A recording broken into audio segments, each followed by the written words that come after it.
Allez, dernière partie de l'émission du 7-8 avec le face-à-face. Christophe Hatton, bonsoir avec vous. On va parler cuisine, on va parler haute cuisine. Vous nous donnerez peut-être aussi des petits conseils. On va commencer par un questionnaire traditionnel. Nom? Hatton Christophe. Ah, j'allais dire prénom. Votre âge? Voilà, 42 ans. Votre passion? La cuisine, je pense. Attention à ce que vous dites, hein, c'est important. Non, je pense la cuisine. Quel est votre plat préféré? Mon plat préféré, je pense que c'est le filet de saune façon bonne femme. Alors là, un plat, là, je suis arrêtée net. C'est quoi façon bonne femme? C'est une technique de cuisson à court mouillement et on fait une sauce par réduction à laquelle on rajoute de la crème et du beurre. Et ensuite, on passe sous la salamandre et ça fait quelque chose de légèrement gratiné. J'ai envie de dire que c'est excellent. Moi, je pense que c'est excellent. Ouais. Vous en parlez. Quel est le plat le plus difficile à réaliser? Alors, pour moi, je ne sais pas si c'est un plat particulièrement, mais j'ai envie de dire que c'est peut-être la pâtisserie. Parce que nous, les cuisiniers, on est un peu dans la réalisation de nos recettes, mais on peut prendre un peu de légumes, un peu de viande ou du poisson et faire une recette sans peser. Alors que la pâtisserie, c'est beaucoup plus cartésien et ça demande beaucoup plus de précision. Quand vous dites cartésien, c'est ça, il faut vraiment suivre, il faut suivre la progression, la recette, prendre les dosages précis et la progression de la recette précisément aussi. Parce que sinon, on peut avoir parfois des catastrophes. D'accord. Alors que dans le reste, c'est-à-dire les plats oui, les plats de base classiques, il n'y a pas forcément besoin de suivre une recette particulière. Ah oui, on peut s'adapter. Le petit grain. Et oui, la petite épice qu'on aime plus particulièrement ou pas d'ailleurs. Voilà. Alors depuis hier soir, vous êtes toqué. Eh oui, on peut dire ça aussi comme ça. Oui, expliquez-nous. Quelle est votre distinction que vous avez reçue hier soir? TOC de l'année 2012. C'est une reconnaissance de l'association des TOC françaises, une reconnaissance de mes pairs et de mes collègues également. Alors en 2011, je pense qu'on ne va pas le voir sur votre veste, mais en 2011 en tout cas vous avez été meilleur ouvrier de France. Alors j'ai été élu parmi 36 finalistes à Marseille, un des 10 meilleurs ouvriers de France, parce qu'il n'y en a pas qu'un, il y en a eu 10. Oui, mais meilleur ouvrier de France, c'est une très belle distinction. Ouais, c'est un titre honorifique que je porte avec un honneur énorme. C'est clair. Et là maintenant cette année vous avez reçu, on vous a remis la TOC de l'année 2012 par l'Académie culinaire de France. Oups, c'est une distinction de plus. Qu'est-ce que ça représente? C'est la cerise sur le gâteau pour cette année, on va dire.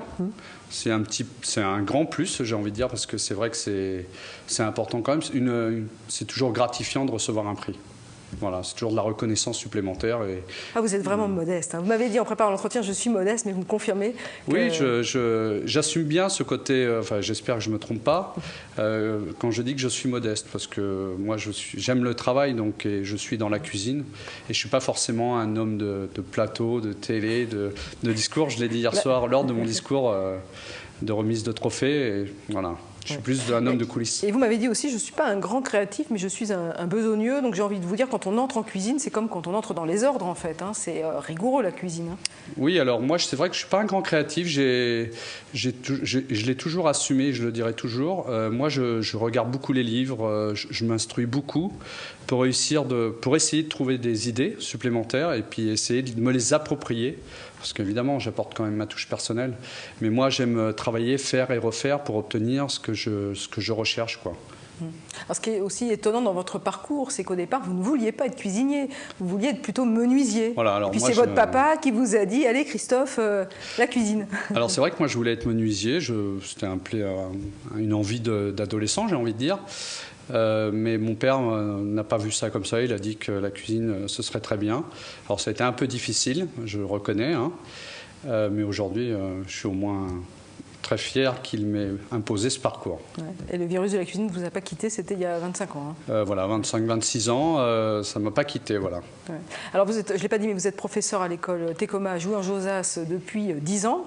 Oui. Et il y a 10 mois, vous êtes lancé dans une nouvelle aventure qui est celle de chef à domicile. C'est un prolongement naturel ou c'est parce que c'était une demande ou quand on est meilleur ouvrier de France, finalement, il y a des gens qui vous appellent au téléphone. Voilà. Hein, je pense que ça s'est fait assez naturellement, c'est-à-dire que depuis que je suis meilleur ouvrier de France, évidemment, il y a des tas de sollicitations.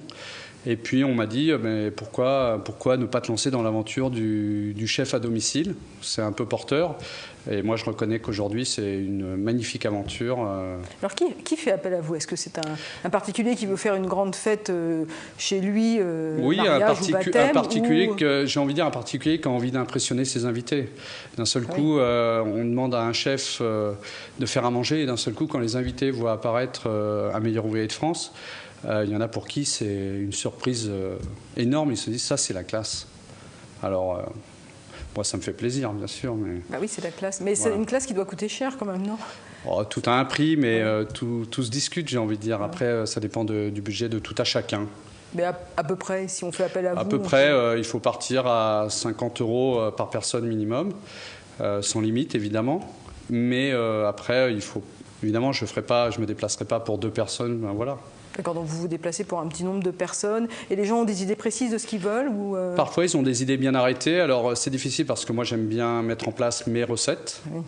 Mais ça se passe souvent très bien. On discute, on se rencontre une première fois, on met au point le dîner et ça suit son cours. Et 100% des dîners ont été réussis. Et les gens ont un regard critique sur votre travail? Parce que je pense à toutes les émissions culinaires en fait, qu'on voit, on voit de plus en plus d'émissions culinaires, on a le sentiment qu'on peut tout faire maintenant en cuisine, qu'on peut être chef à la place du chef. Ils ont un regard critique, oui. Alors ils me disent peut-être pas toujours ce qu'ils ressentent réellement, mais ils ont l'air ravis à chaque fois et enchantés. Mais ça impressionne surtout leurs convives. Et quel conseil vous voudriez donner, peut-être pourriez donner en tout cas à ceux qui nous écoutent et sur comment on réussit forcément un plat? Alors vous dites non, c'est pas obligé de suivre forcément la recette, mais il faut quand même des bons ingrédients. Vous savez, je crois que pour réussir une recette, il faut des bons produits, c'est totalement impératif. Il faut du bon matériel, une bonne plaque de cuisson à gaz ou induction, mais aussi une bonne maîtrise technique, mais aussi beaucoup d'amour. Je veux dire, la cuisine, c'est une question de passion. On peut pas faire de la cuisine. Et si on est passionné, on arrive à faire quelque chose de très bien. D'accord. Merci Christophe Hatton d'être venu en plateau. Donc on a compris, bon produit, bon matériel et beaucoup d'amour. Voilà. Pour réussir une recette de cuisine, voilà, vous avez reçu la TOC de l'année 2012 par l'Académie culinaire de France. C'était hier soir. Merci beaucoup à vous d'être venu en plateau. Ce 7-8 est maintenant terminé. Merci de votre attention.